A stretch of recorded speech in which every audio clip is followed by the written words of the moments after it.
Heard every week on the amateur radio bands all around the world, broadcast on low-power AM and FM stations all across the United States, and one of the first podcasts on the internet. We are This Week in Amateur Radio, the worldwide premier amateur radio and technology news magazine and bulletin service of the air. Here are the stories for release around the earth as we come to air with edition number 1416 of This Week in Amateur Radio. After the sale of MFJ, Haight and Cushcraft returned to the amateur radio marketplace.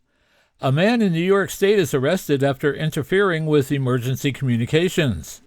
World Amateur Radio Day is gearing up for lots of activities.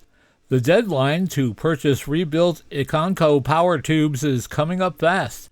We will tell you how long you have. According to one source, 2026 is poised to be a below-average hurricane season. AMSAT recently updated its satellite status page. We will tell you what all the new colors mean. The league announces changes in the Central Division leadership. We will have an update from AMSAT on the FO-29 satellite. Elecraft donates a complete station to the ARRL. And DXtra.com announces new features on its website. We will tell you all about the new features coming up in this week's report. These headline stories will come to you in a moment, along with this week's special features. We'll visit with Bruce Page, KK5DO, and get an update from AMSAT and what's new with all of those amateur satellites in orbit. Australia's own Arnold Benshoff, VK6FLAB, and Foundations of Amateur Radio will answer the question, what is an S-unit? Our own amateur radio historian, Will Rogers, K5WLR, returns with another edition of A Century of Amateur Radio. This week, Will takes us back to 1924. The summer of 1924 brought the first explorers to the 4 new shorter wavelength bands that were opened up to amateur radio use in July. Amateurs anticipated interesting times ahead based on their earlier experimental work that produced the first transatlantic QSOs. And we will stop by and visit with Bill Sawyers, AJ8B in the DX Corner, with all the latest news on DXpeditions, DX, upcoming contests, and a lot more. That's all straight ahead as North America's premier amateur radio and technology news magazine and bulletin service, This Week in Amateur Radio, takes to the air right now. Reporting from our headquarters studio just outside of Albany, New York, where the weather is turning cold once again, I'm George, W2XBS. Reporting from our studios in beautiful Bradenton, Florida, where the weather is hot and my golf game is not, I'm Mike Nicolich, K9DX Mike. Reporting from our news bureau in Salem, Ohio, this is Denny Haight, NZ8D. And reporting from our news bureau just outside Rochester, New York, along the southern shore of Lake Ontario, this is George, Kilo Charlie 2, Oscar X-Ray Juliet. And reporting from the all-new Ham Shack TV studios in Knoxville, Tennessee, I'm Josh Marler, AA4WX. Reporting from our news bureau here in Wisconsin, where rumor has it Dayton Hamvention is just around the corner, which means 2 things. Wallets are about to get lighter, and every "I'm just going to look" is a bold-faced lie. I'm Marvin Turner, W0MET. And reporting from our news bureau this week in my home shack in Cortlandville, New York, where the birds are chirping, the sun is shining, and the grass is growing. I'm Chris Perrine, KB2FAF. And reporting from our amateur radio outpost in the western Catskill Mountains of upstate New York, where the bluebirds have been busy building nests, but we're still looking for a little snow this week.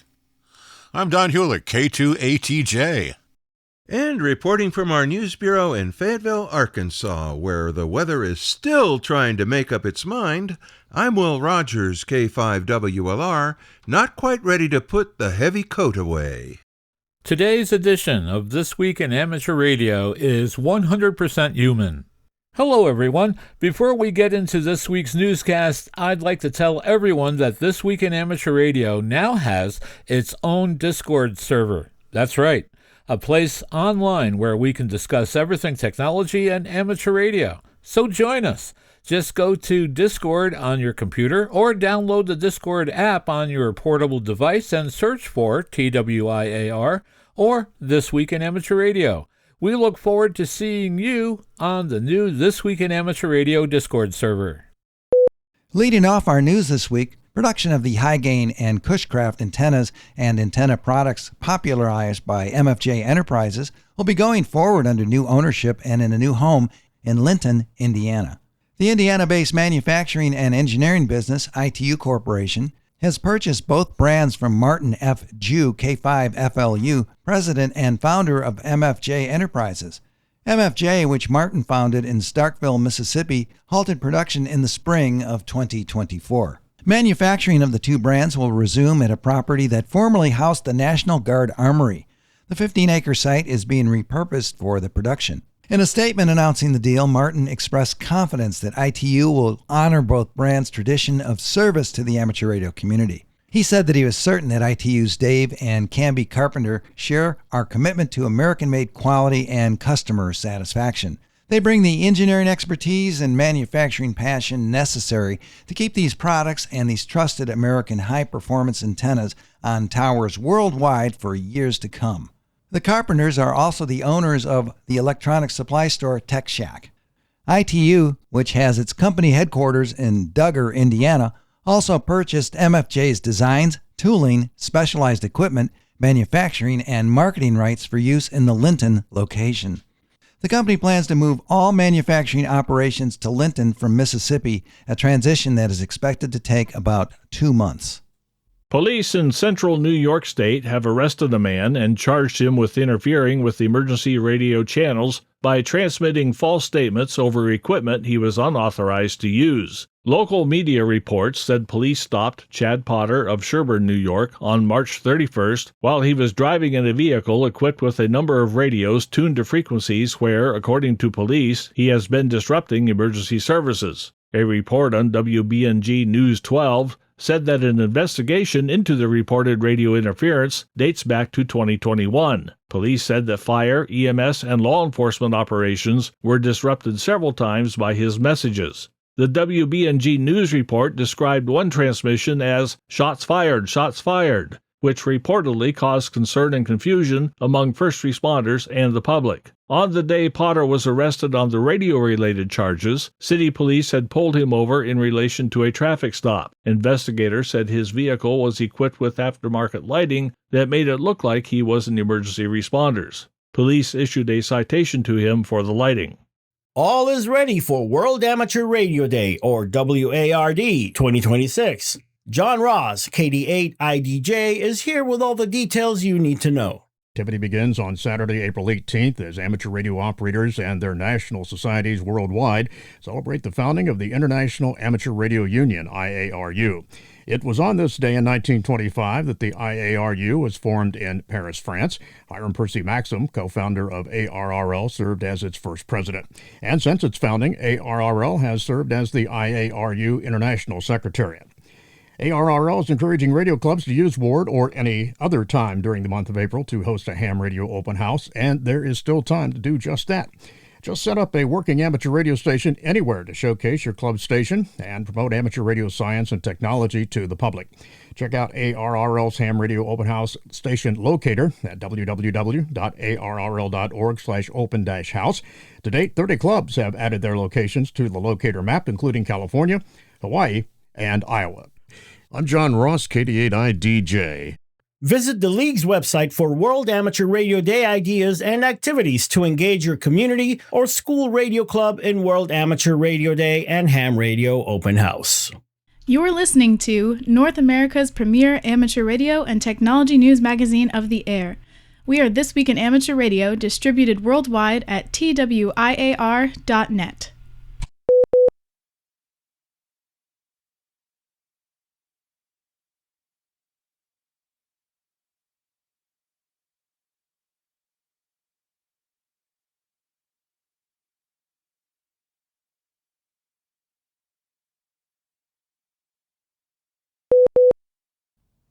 ARRL, the National Association for Amateur Radio, has welcomed a new high-performance Elecraft station to Studio 3 at W1AW, the Hiram Percy Maxim Memorial Station, at its headquarters in Newington, Connecticut. Founded in 1998 and headquartered in Watsonville, California, Elecraft produces high-performance amateur radio equipment available both factory-assembled and as kits.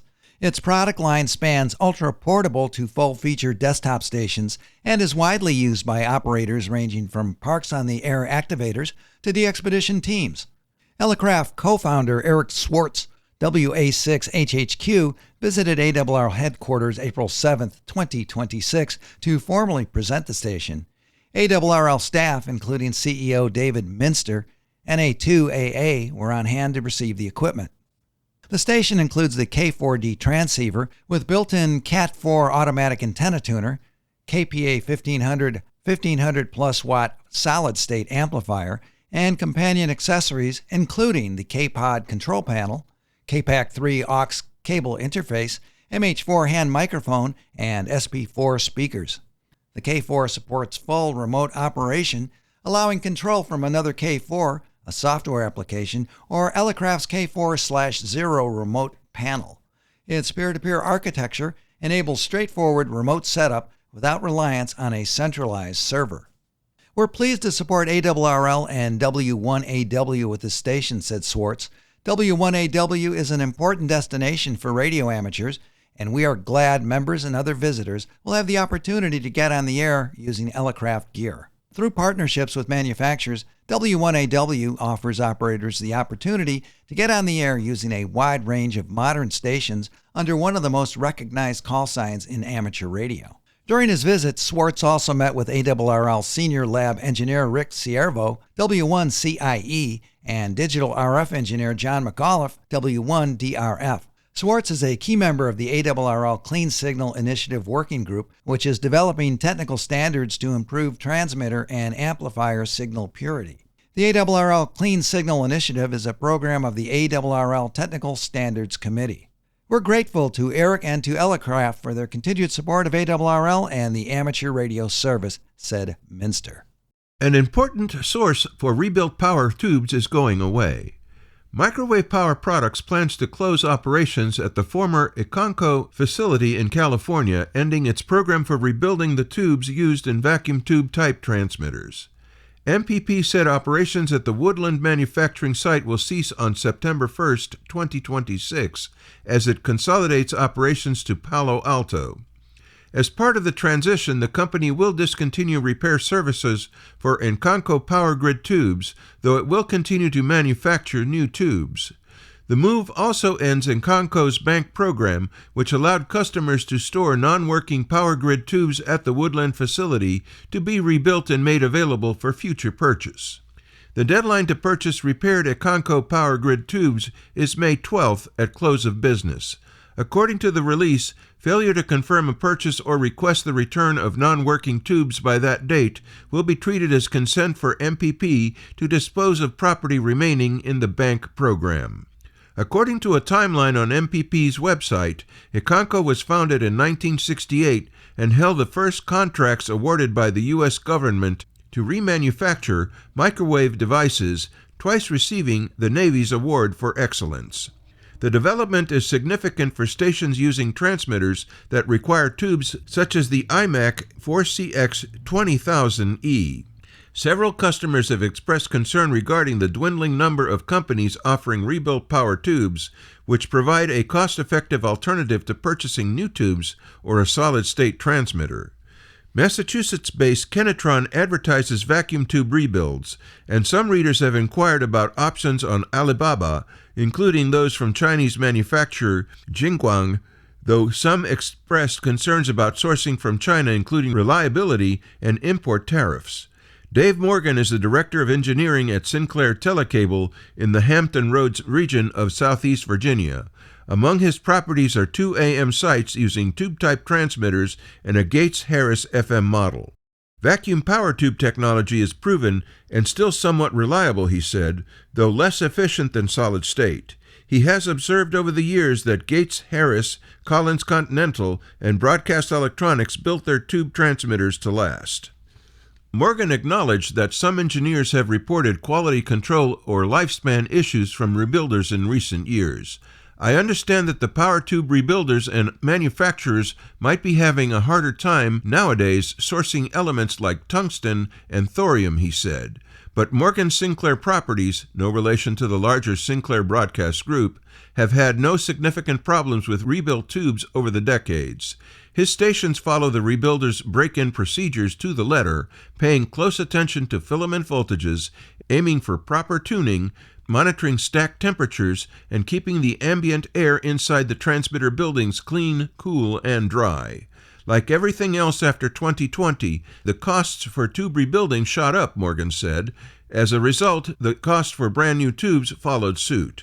An initial prediction for the 2026 Atlantic hurricane season suggests slightly fewer storms than average due to the anticipated development of El Niño conditions in the coming months. John Ross, KD8IDJ, files this special report from League headquarters. The forecast from Colorado State University predicts 13 named storms, just below the average of 14.4, of which 6 are expected to gain hurricane strength and 2 are likely to become major hurricanes, Category 3 or higher. According to the researchers, El Niño is a climate pattern in which warmer than normal water temperatures in the eastern and central Pacific increase westerly winds into the Caribbean and eastern Atlantic. That results in greater wind shear that inhibits hurricane formation and strengthening. The forecast also predicts a 20% chance of a major hurricane making landfall along the U.S. Gulf Coast this year, along with a 15% chance of a major hurricane hitting the Atlantic coast. AccuWeather has its own early forecast, similar but less specific, predicting 11 to 16 named storms, including 4 to 7 hurricanes and 2 to 4 major hurricanes. The National Hurricane Center, NHC, is expected to release its initial predictions for the 2026 Atlantic hurricane season mid-season in mid-May. Assessing tropical storm-related hazards inland will be easier this year with enhancements to the NHC's frequently used cone maps, which will now show watches and warnings inland as well as along the coast. Many tropical storms and hurricanes cause significant damage after coming ashore. Amateur Radio Emergency Service, ARRL groups in all hurricane-prone areas are advised to remain vigilant regardless of the forecast. ARRL Emergency Communications and Field Services Director Josh Johnson, KE5MHV, noted that the watchword at the recent National Hurricane Conference, in which he was a presenter, was that it only takes one bad storm to be a bad year. I'm John Ross, KD8IDJ. ARRL has memoranda of understanding to work cooperatively with a variety of governmental and non-governmental agencies that are active in response to hurricanes and other disasters. Attention public information coordinators and public information officers.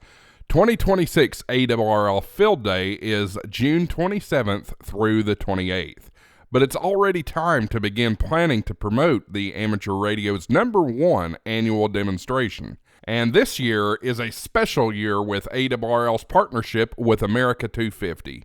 And this year's Field Day theme, Amateur Radio, a National Resource.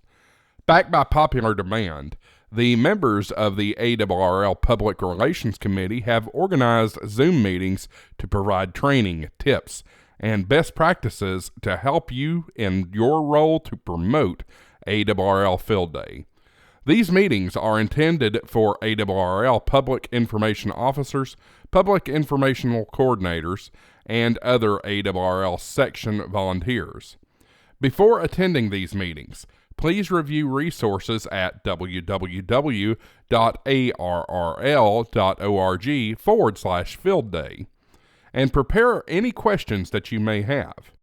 We pause for stations along the network to identify. We are This Week in Amateur Radio, available as a direct download on our website at www.twiar.net.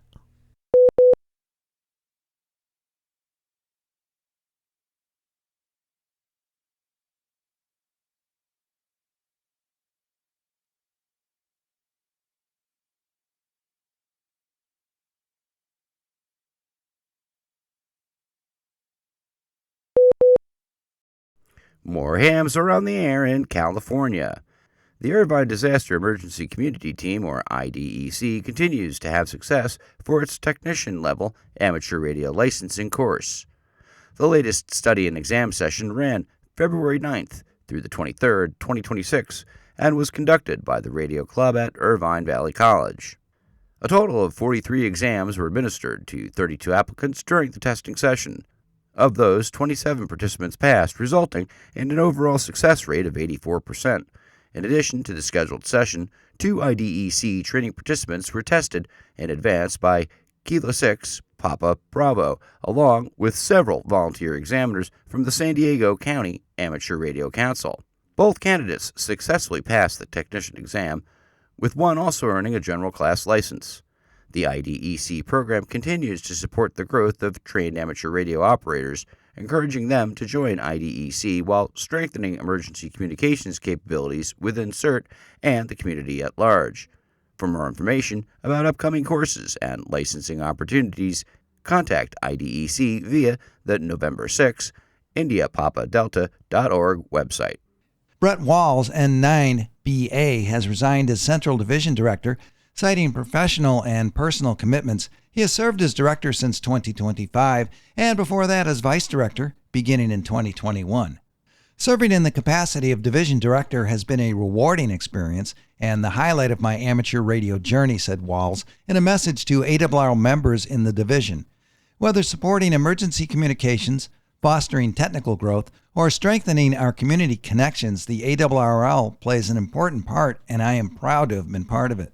Consistent with ARRL's governing documents, Joshua Long, W9HT of New Haven, Indiana, who has served as vice director since 2025, has assumed the office of Central Division Director effective immediately.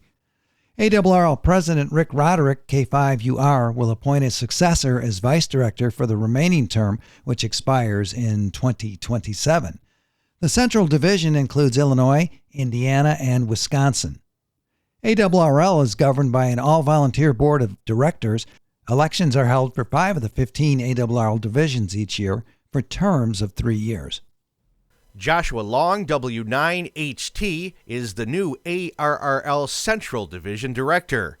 Brett Walls, N9BA, has resigned as ARRL Central Division Director, citing professional and personal commitments. He served as director since 2025, and before that as vice director beginning in 2021.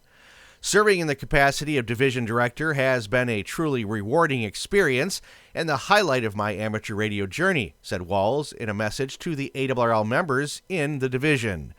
Whether supporting emergency communications, fostering technical growth, or strengthening our community connections, the ARRL plays an important part, and I'm proud to have been a part of it. Consistent with ARRL's governing documents, Joshua Long, W9HT, of New Haven, Indiana, who has served as vice director since 2025, has assumed the office of Central Division Director, effective immediately. ARRL President Rick Roderick, K5UR, will appoint a successor as vice director for the remaining term, which expires in 2027. The Central Division includes Illinois, Indiana, and Wisconsin.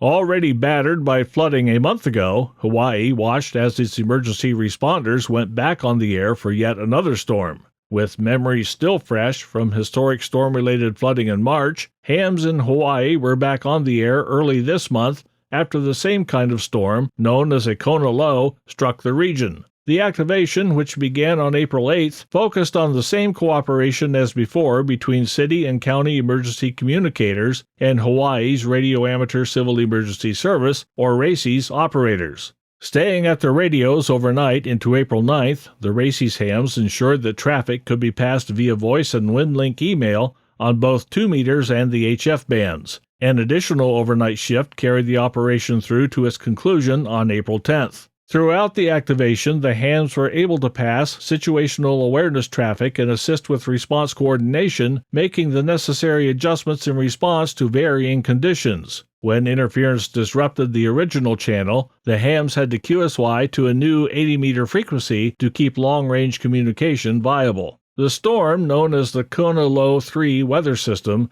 came only weeks after back-to-back Kona low storms led to Hawaii being declared a federal disaster area. Fuji Oscar 29, or FO-29/JAS-2, the long-lived Japanese amateur radio satellite launched in 1996, continues to operate its VHF-UHF inverting analog linear transponder under the control of the Japan Amateur Radio League. Because the onboard batteries have failed years ago, the satellite depends entirely on solar power and can only function when its solar panels are illuminated. FO-29 entered a full sunlight orbit around March 9, 2026. During full sunlight periods, the satellite experiences no or negligible eclipses, allowing the analog transponder to operate continuously on illuminated passes without scheduled command activations. The first full sunlight window began in early March 2026 and lasted approximately 40 days. According to the ARRL schedule, this continuous operation ends around April 21, 2026, after which the satellite will enter an eclipse period for about 1 month. A second, longer full sunlight period is expected from approximately May 20th to mid-November 2026, during which continuous operation should resume. During eclipse periods or the transition out of full sunlight, the ARRL control team sends specific commands to activate the transponder at designated UTC times. If the transponder does not turn on within about 2 minutes of the command start, the team terminates the attempt. During confirmed full sunlight periods, no regular command schedule is needed. The transponder stays active whenever the satellite is in sunlight. Operators should always check real-time status via AMSAT Live Satellite Status, Oscar status pages, or recent community reports, as voltage instability in the aging satellite can occasionally cause unexpected behavior. Amateurs are reminded to use proper Doppler correction, follow linear transponder etiquette, listen before transmitting, keep signals clean, and limit uplink power to avoid overloading the transponder, which is typically no more than a few watts with a modest antenna. The ARRL page provides the detailed historical and upcoming command schedules for eclipse periods across 2025-2026. For the absolute latest status and any updates from the Japanese control team, monitor the official ARRL FO29 page, AMSAT.org, and AMSAT bulletins. FO29's continued operation nearly 30 years after launch remains a testament to robust engineering and the dedication of the ARRL team.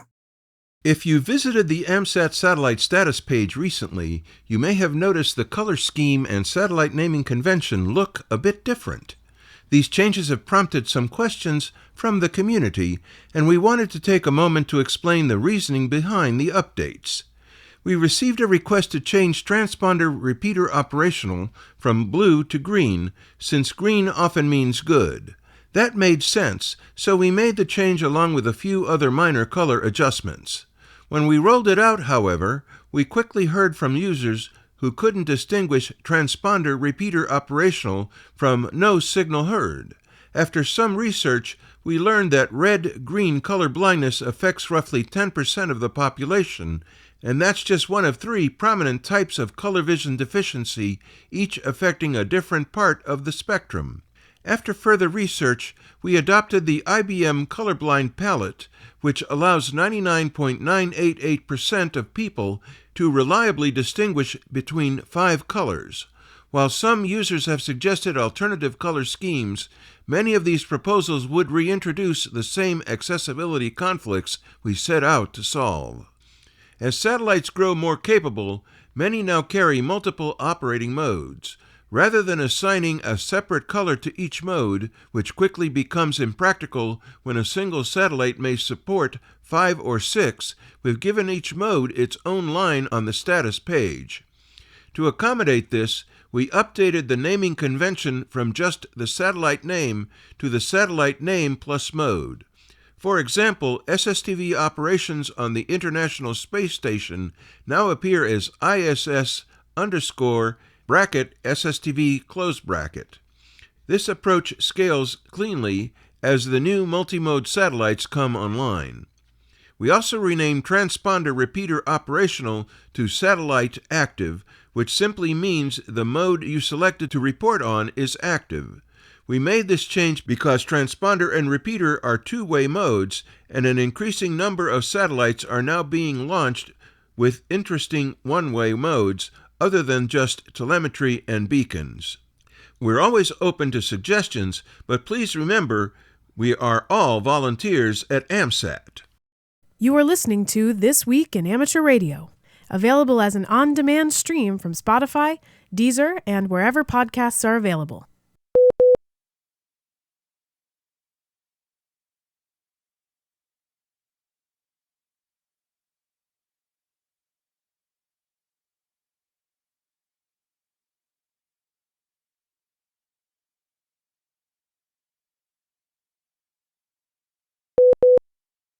Hello and welcome to the DX Corner for your weekly dose of DX. I'm Bill, AJ8B. I have an update on the next major DXpedition that's already in the works, and that would be to Peter the First Island, 3 Yankee stroke Peter. The 3 Yankee 0 Lima DXpedition to Peter the First Island is planned for February of 2027, involving a team of 19 operators. The group has secured a financial partnership with a private entity to share the expedition costs. In April of 2024, the Norwegian Polar Institute granted the landing permit necessary for the amateur radio operation. Preparations are underway with the 2026 3 Yankee 0 Kilo Bouvet Island DXpedition container of equipment currently being shipped to Texas for repacking before its final journey to Peter the First. The team aims to spend about 20 days near Peter the First Island, dedicating approximately 14 days to on-island radio activities. Departure is set for February of 2027, and that gives you an idea of how challenging these are. They applied for the landing permit in 2024, so almost 3 years to the day, and good luck to them. The following DX information comes from Bernie, W3UR, editor of the Daily DX, the Weekly DX, and the How's DX column in QST. If you would like a free 2-week trial of the Daily DX, your only source of real-time DX information, just drop me a note at thedxmentor.com and I'll fix you up. Well, the first thing we have is from Elvira, Italy Victor 3, Fox Sugar Golf, who is QRV from 3 X-Ray 3 Alpha, which is Guinea. She's operating on Romu Island, Republic of Guinea, until April 25th. This self-funded single-operator DXpedition will focus on making contacts across HF and 6 meters using sideband CW and FT8, FT4. She'll be utilizing 2 ICOM IC7300s and multiple antennas. Room Island is historically known as the Treasure Island of West Africa. She's a great operator, so good luck to her. From the South Sudan, which is Zulu 8, we have this. The International DX Press and Oscar Mike 3 Juliet Whiskey report that Daya Zulu 81 Delta, also known as Yankee India 1 Delta Zulu, has had his World Food Program contract extended by 8 months, and he returns to Juba this week. He will be on the air in his spare time utilizing FT8 and single sideband, mostly on weekends, and you can QSL OM3JW through OQRS. So from the Gambia, which is Charlie 5, we have this. The 425 DX News reports that Fox 4 Alpha Golf Golf and Fox 5 Radio Alpha Victor will be on the air as Charlie 5 Delta on digital modes, RIDI, PSK, and FT8, and as Charlie 5 Charlie on sideband and CW between April 24th and May 8th. They plan a side trip to Bijou Islands, which is AF060 in the IoT designator, as well.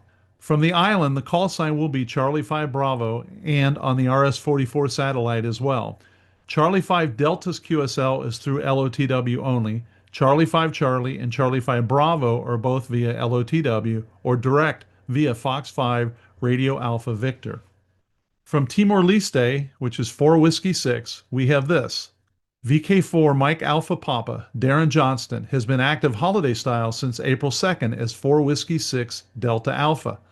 He is mostly on 10-meter sideband, but is also on 80, 40, 20, 15, and 12 using an ICOM IC7300 at 100 watts and the 2-wire antennas.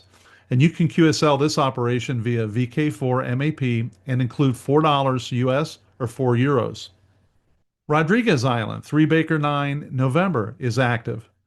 Victor Uniform 3, Oscar Papa Tango, which is also known as Oscar Mike 0 Golf Alpha, Cervana, has just completed the first week of a 7-week DXpedition to Port Mathurin, Rodriguez Island, where he is operating as 3 Baker 9 November. He will be there until May 20th. He plans a trip to Lakshadweep, which is VU7, in the second half of this year, and is also considering a trip to Sri Lanka, which is 4 Sierra, or Bangladesh, which is Sierra 2. From the Comoros, we have this, and the Comoros are Delta 6, D6. After completing his Fox Hotel Stroke India Delta X-ray operation from Mayat, Ivan will continue his journey in the Indian Ocean with a month-long stop in the Comoros as D60 Delta X-ray. Listen for him on CW and sideband. From the Western Sahara, which is S0, we have this. Nama S01 Alpha and Osman S01 Alpha Hotel will be QRV as S09 Sierra until May 31st, operating from the Sahrawi Republic. They are running 100 watts to dipole antennas and multiband beams. They will be operating QO100 from several grids. Look for S09S to also be QRV during the CQ Worldwide WPX CW contest, May 30 and 31. You can QSL via Club Log or LOTW, and we will have more information coming up on that contest. So from Guyana, which is 8 Radio, we have this. 8 Radio 1 Tango Mike is QRV until May 10th, weekdays between 2300 and 0300 Zulu on 160 through 6, CW sideband digital and satellite. Aldir, who's Papa Yankee 1 Sierra Alpha Delta, says on the weekend it's, quote, full-time on 160 through 6 in all those same modes. From Greenland, which is Oscar X-Ray, we have this. Bo, Oscar Zulu 1 Delta Juliet Juliet, is QRV is Oscar X-Ray 3 Lima X-Ray from AMSAT Island, Greenland until April 25th. He's there on a work assignment and will be QRV in his spare time. The Cocos Keeling Islands are currently being activated, and that's VK9-C. Mark, VK9-BSA, and Dina, VK9-DEE, are QRV from Cocos Keeling Island. Band conditions have not been favorable, and Mark will mainly be operating on weekends and some evenings. There is no fixed operating schedule yet. As soon as we hear something, we always send it out. From the Marquesa Islands, and this should be happening about the time you're getting this, Fox Ocean / Mike. The Tango X-Ray 9 Whiskey team heading to the Marquesa Islands report that they will depart in 11 days. That was last week. They plan to be active from Haiva O, Marquesa Islands on April 19th, which is right around the corner, so keep an eye out for them. This week, the DX Mentor podcast will feature K6 VHF and his group that activated Wallace and Fortuna, and it was a terrific podcast. Give it a listen and let me know what you think. Until next week, this is Bill, AJB, saying 7-3, and thanks to my XYL Karen for her love and support. I hope to hear you in the pile-ups. Have a great DX week. The University of Pittsburgh's Panther Amateur Radio Club had a unique opportunity last week, helping NASA track Artemis II's Orion spacecraft on its mission to the moon and back. John Ross, KD8IDJ, has all the details in this report. Faculty Advisor Juan Manfredi, NA0B, said the club responded to a request from NASA to submit a proposal. We submitted our proposal in September of 2025 and were notified in November that our proposal was accepted, said Manfredi. But the real challenge was just beginning, and we needed to gather the equipment, test it, and make sure we could make the contact. For their part, the club's members needed to find and track a carrier signal from the spacecraft. Usually a 9-meter dish antenna would be needed, but with the help of the university's Department of Electrical and Computer Engineering, ECE, they were able to purchase a 1.2-meter dish and a software-defined radio, SDR.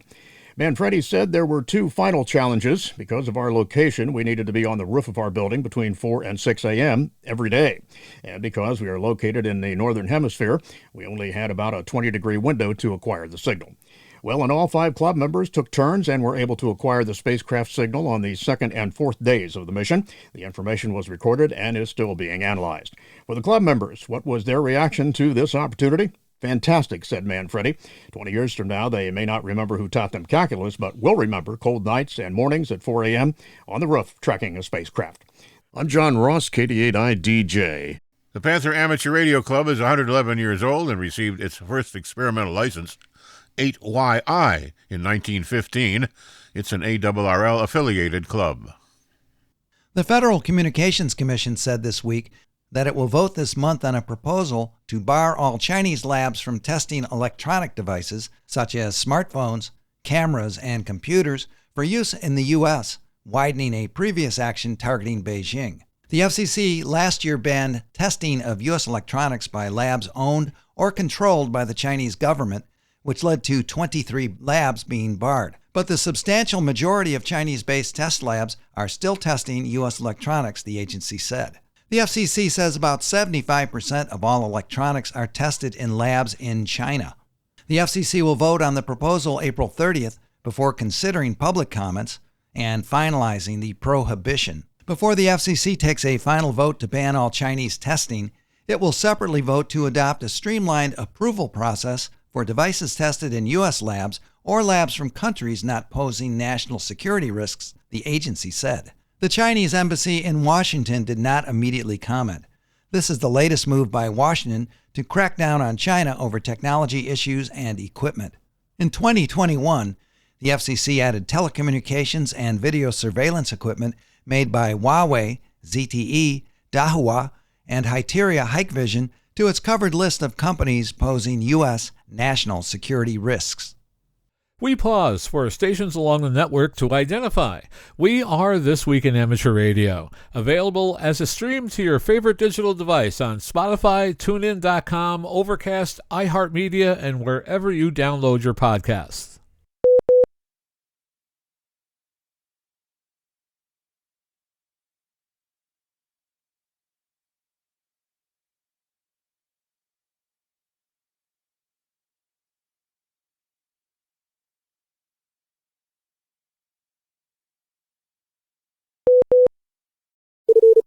Foundations of Amateur Radio.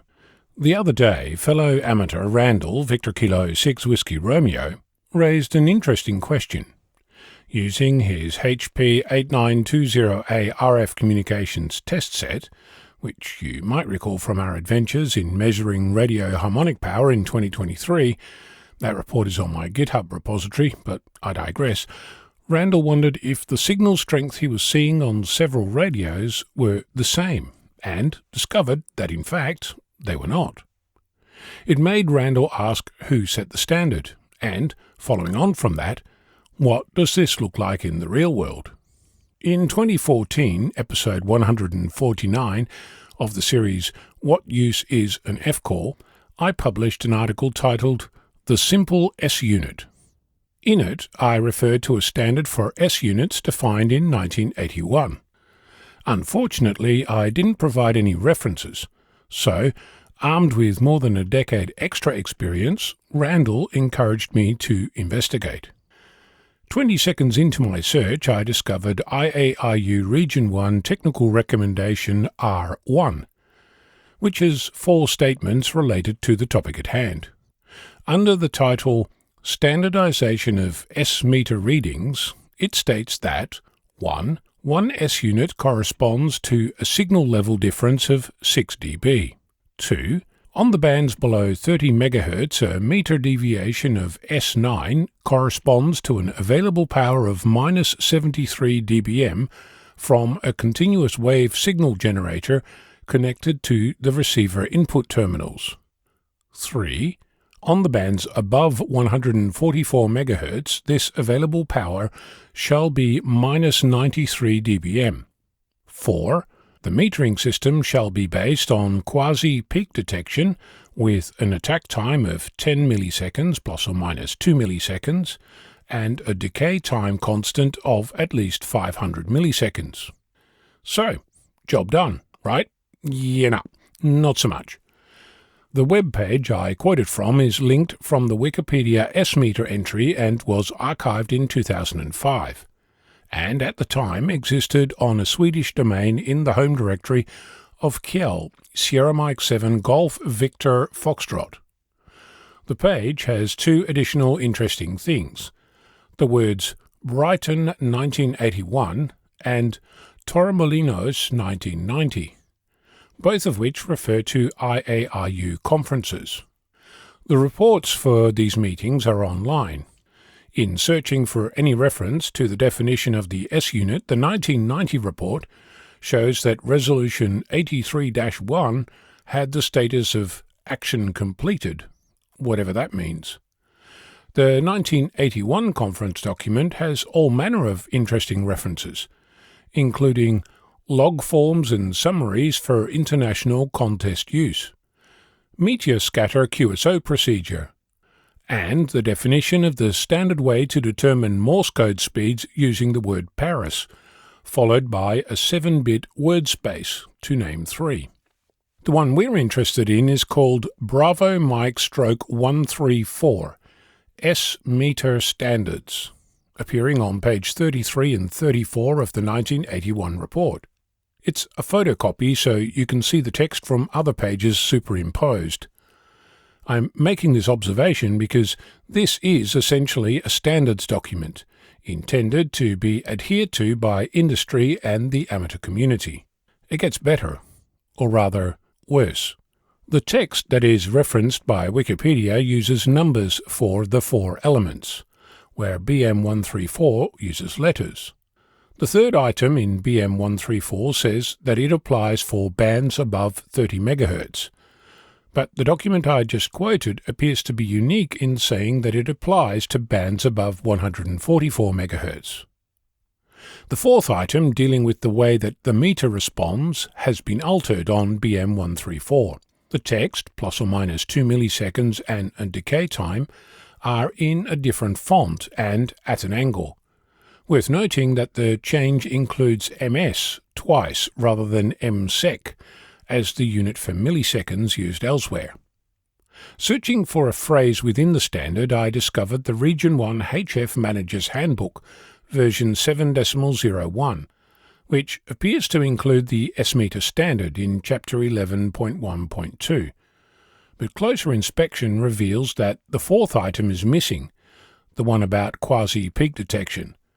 This is significant because the S-meter standard is based on a CW signal, not an SSB signal, which fluctuates.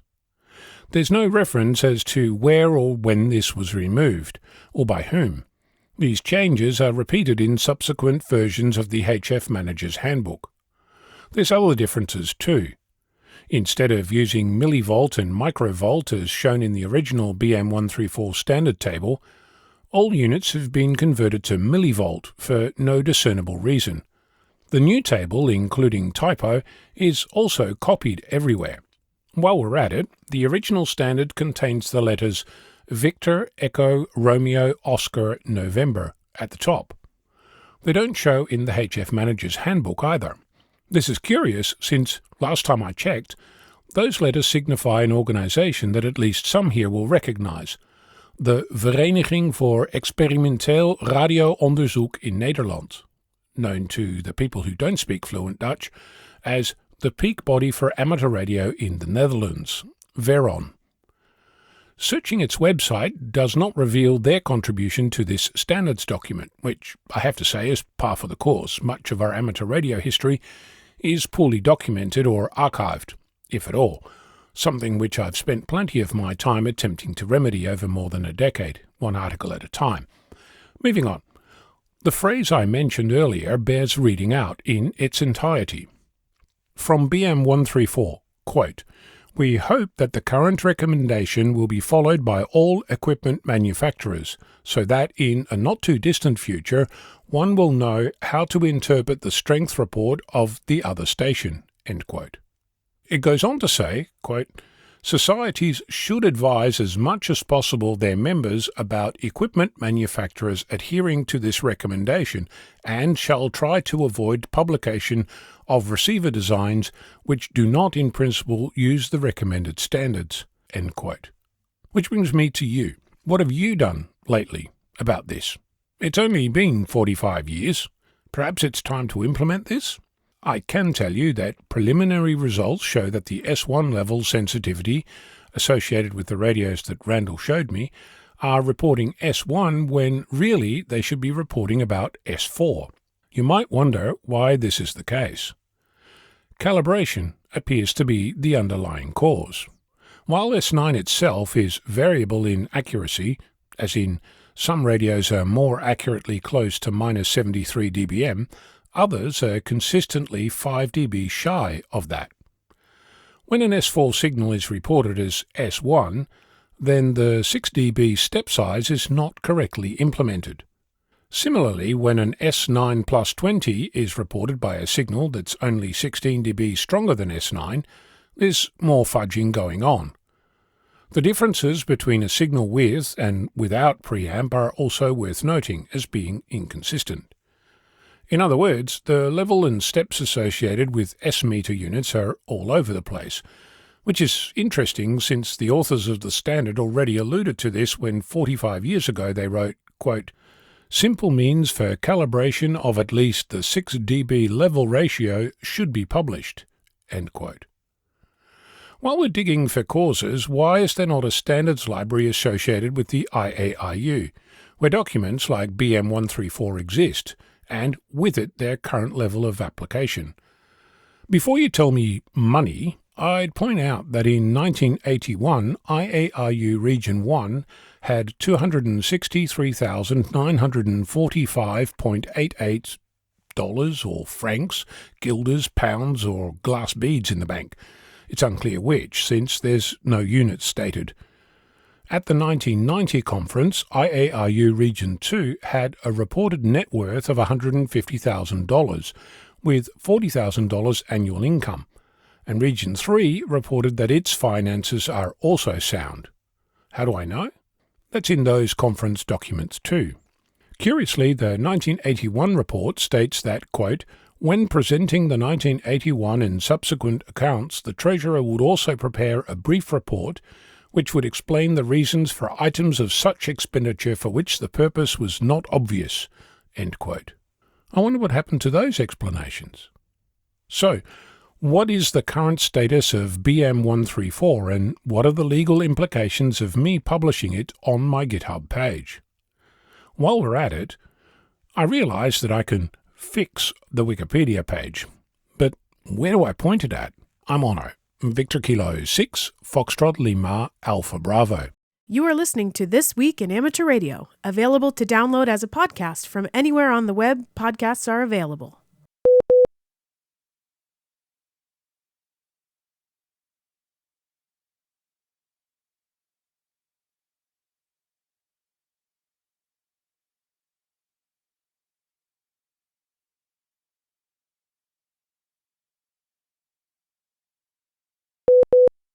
The Amateur Radio Workshop at the 2026 National Hurricane Conference in Orlando, Florida, was held Tuesday, March 31st. Representatives of the National Hurricane Center staff, Canadian Hurricane Center staff, amateur radio station WX4 NHC at the National Hurricane Center, the Hurricane Watch Net, Saturn, the Salvation Army Team Emergency Radio Network, and the ARRL gave presentations on amateur radio community response and recovery in hurricanes. The session was conducted in person and over a live stream that was recorded by VOIP Hurricane Net videographer Jim Palmer, Kilo Bravo 1, Kilo Quebec Whiskey. At the workshop, the National Hurricane Center staff recognized WX4 NHC founder and longtime coordinator and assistant coordinator Julio Ripoll, WD4R, for 46 years of service to the National Hurricane Center. Ripoll is stepping back from that role. He was presented with a service award equivalent to those given to employees who retire from the National Hurricane Center staff. Lloyd Kurtzman, N4LJK, will be the new WX4 NHC coordinator, and Ripoll will support the transition. National Hurricane Center Branch Chief Dan Brown and National Hurricane Center Director Michael Brennan spoke about Julio's long-standing achievements through more than 10 directors at the Hurricane Center and his tremendous commitment to public service. The award ceremony is part of the overall YouTube recording, but a specific video of the award presentation can also be viewed. Bruce Page, KK5DO, is here now with this week's AMSAT report. Bruce? Thanks, John. The 2026 Dayton Hamvention will be held Friday through Sunday, May 15th through 17th, at the Greene County Fairgrounds in Xenia, Ohio. Once again, AMSAT will have a presence there.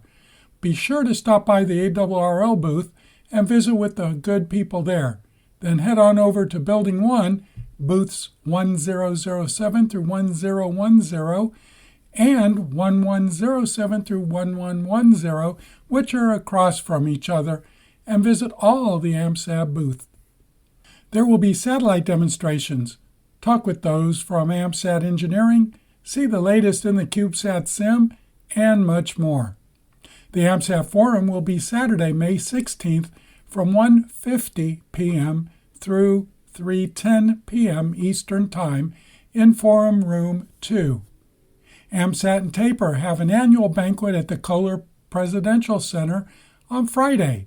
If you are interested, more information is available on the AMSAT store at amsat.org.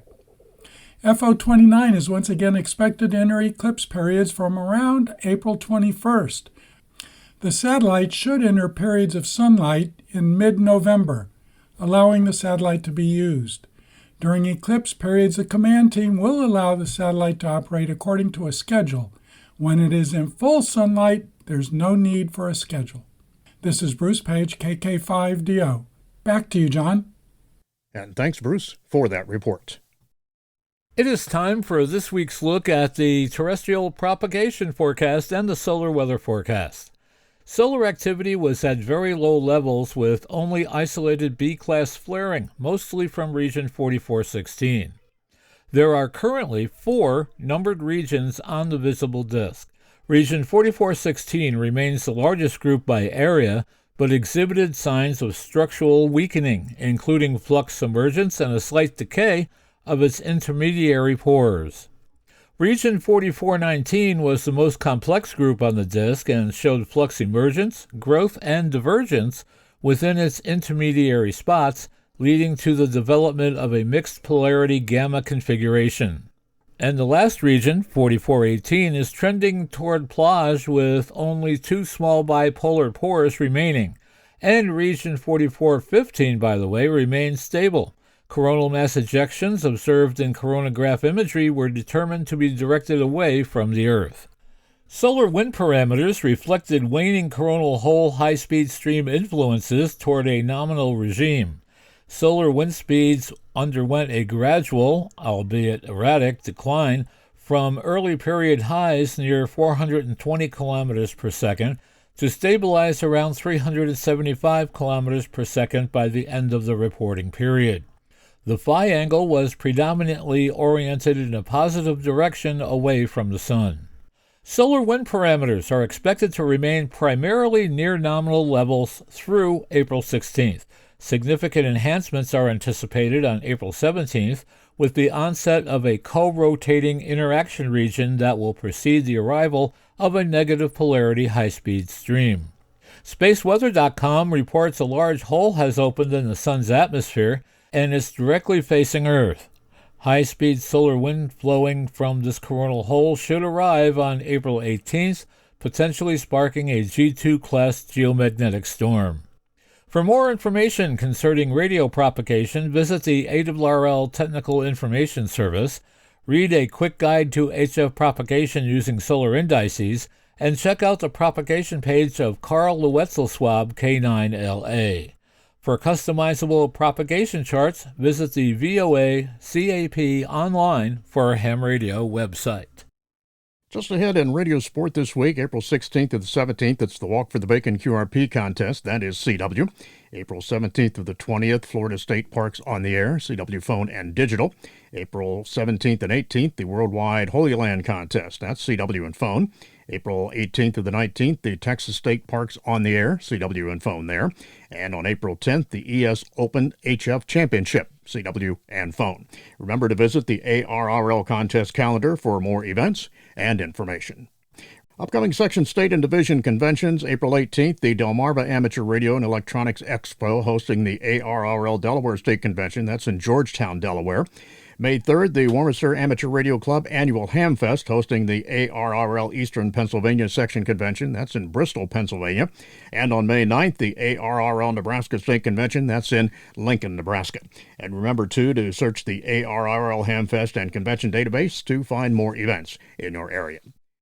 New requirements for radio amateurs are introduced in Moldova. The National Regulatory Agency for Electronic Communications and Information Technology in Moldova drafted a new regulation of the radio amateur service of the Republic of Moldova.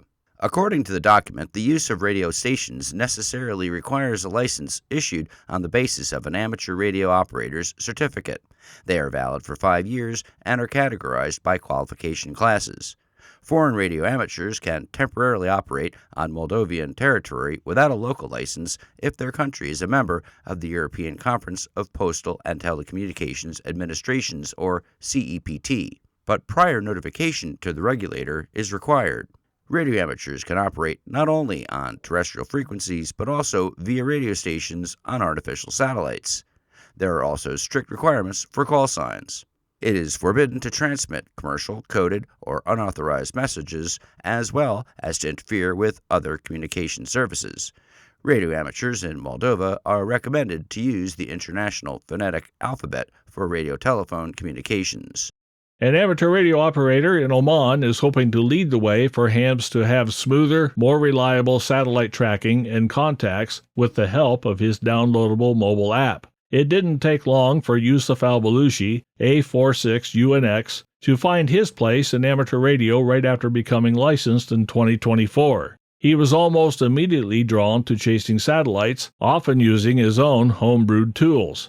Those challenging early days inspired him to create a free satellite tracking mobile app to help deliver the best possibilities for successful contacts. He gave it the name AMSATing. A member of the Royal Oman Amateur Radio Society, he shares the app freely with amateurs around the world, whether they are using its interactive map to track the ISS or to search for one particular amateur satellite. The app's numerous features include a built-in SSTV decoder that supports Robot 36/72 and other modes. He told the website Muscat Daily that this was his attempt at creating a single place that integrated as many needed services as possible without requiring the user to switch between several apps. Finding all existing apps incomplete, he began his development work in August of last year. AMSATing was formally released this past January. He designed it for use by licensed hams, satellite chasers, and people involved in ARRL contacts.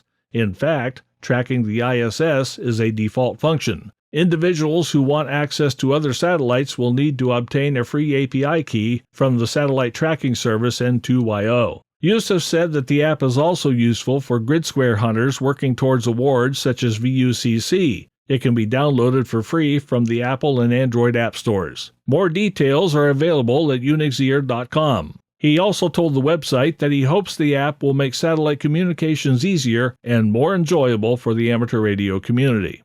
You are listening to North America's premier news and information service for the amateur radio hobbyist. We are This Week in Amateur Radio.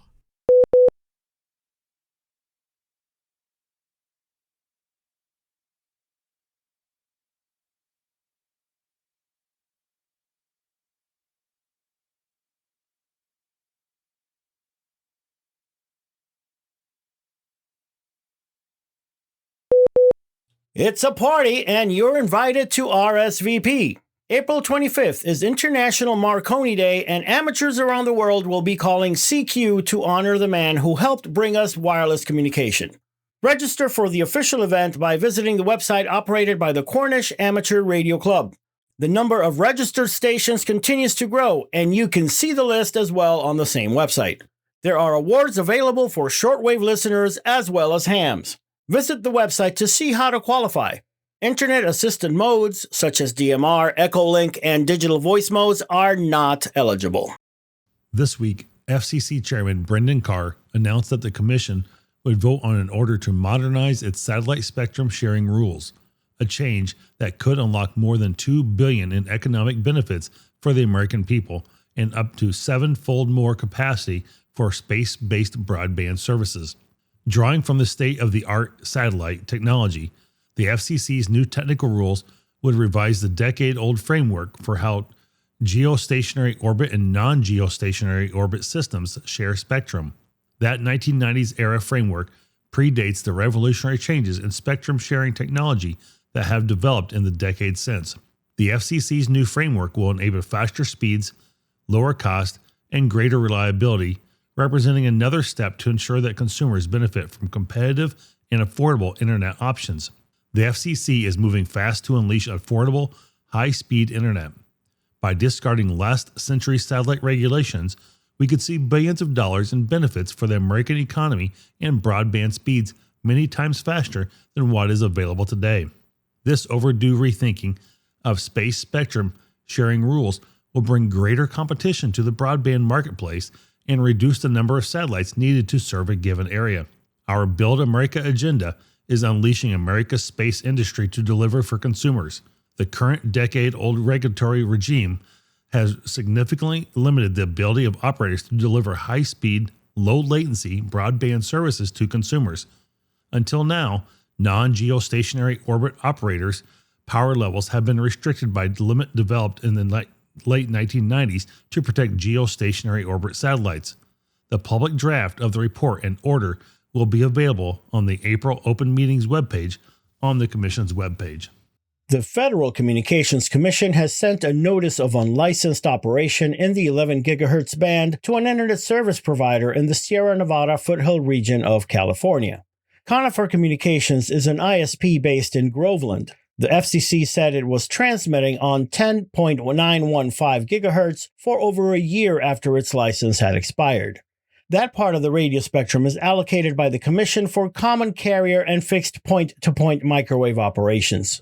The San Francisco office of the FCC's Enforcement Bureau said that it received a complaint of an unlicensed station operating atop Moccasin Peak. Last September, according to the Commission's account, agents confirmed that Conifer Communications was transmitting with a license that expired in February 2024 and had not been renewed. The Enforcement Bureau warned that operating radio transmitting equipment without authorization is a violation of federal law and could subject Conifer to monetary fines and seizure of the equipment. Conifer Communications must discontinue operations immediately and must not resume. It also has 10 days from the date of the notice to respond with any evidence that it has authority to operate. Get ready for amateur radio's biggest annual gathering. Dayton Hamvention 2026 will take place May 15th through the 17th at the Greene County Fair and Expo Center in Xenia, Ohio. John Ross, Kilo Delta 8, India Delta Juliet is here with everything you need to know. General Chairman Brian Marklin, N8UDQ, said volunteers are working hard to make this the best show yet. This year's theme is Radio Adventure. Radio Adventure has always been about exploration of ideas, technologies, distances, and possibilities, from the earliest spark gap pioneers to today's digital experiments, satellite operators, contesters, emergency communicators, and outdoor enthusiasts. Amateur radio continues to be a gateway to discovery, said Marklin. Among the activities taking place is the ARRL Youth Rally, returning on Saturday, May 16th.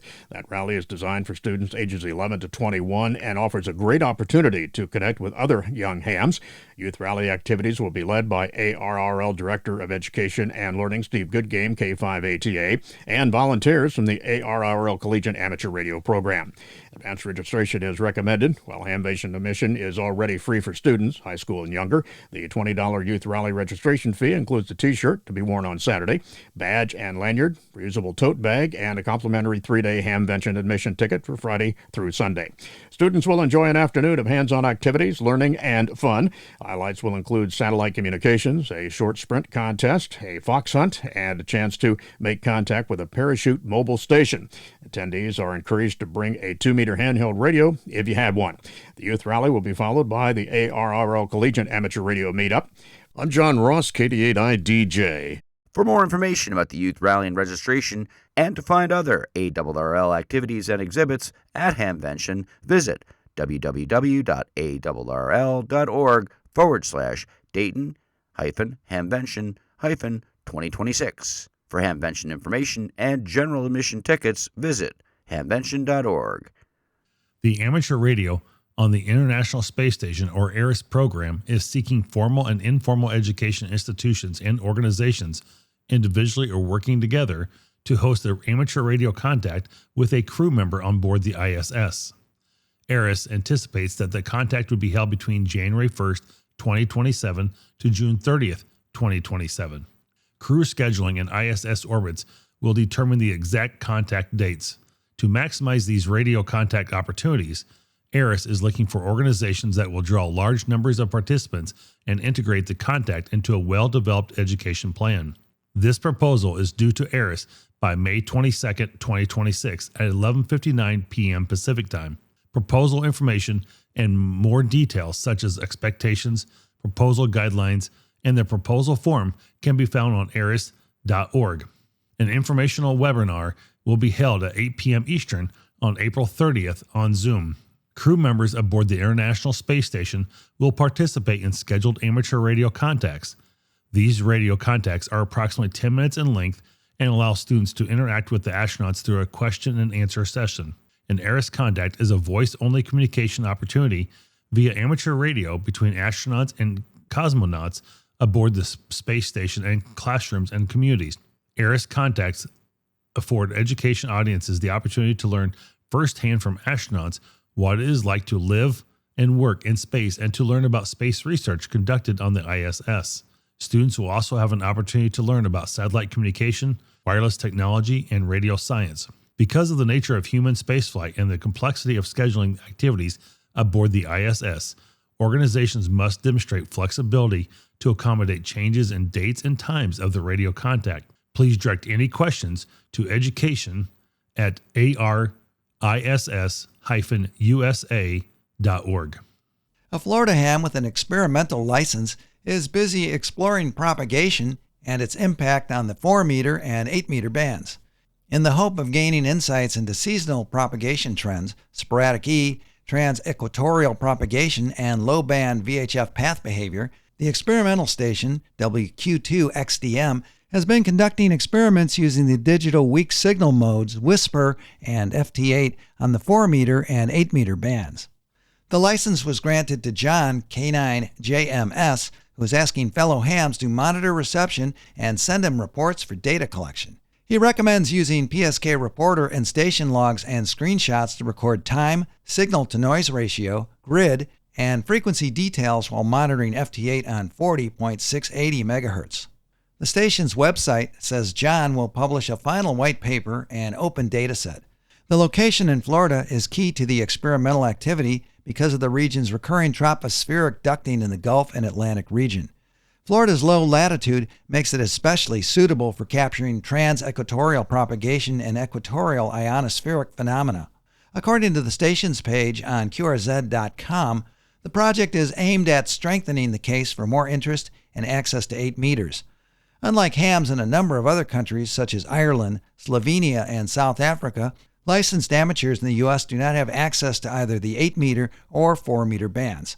Signal reports or queries can be sent to John at the email address wq2xdm.effell@gmail.com. You're listening to North America's premier amateur radio and technology news magazine of the air. We are This Week in Amateur Radio, distributed worldwide at twiar.net.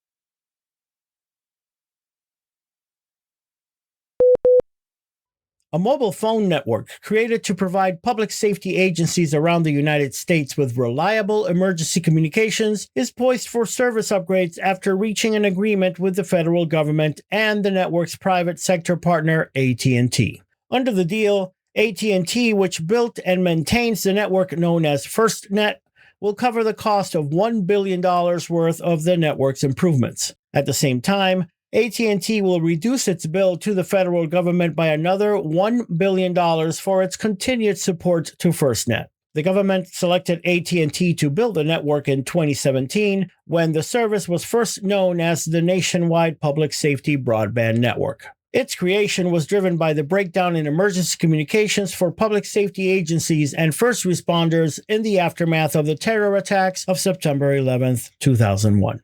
And finally this week, we have news from DXtra, a new free-to-use radio portal with a variety of frequency databases and visualization tools. Here's a list of new features. They include a ham radio call sign lookup feature based on the FCC database, including a list of USA ham repeaters with computed Longley-Rice coverage maps. A new section on FM tropospheric ducting DX reception with a live FM band scanner.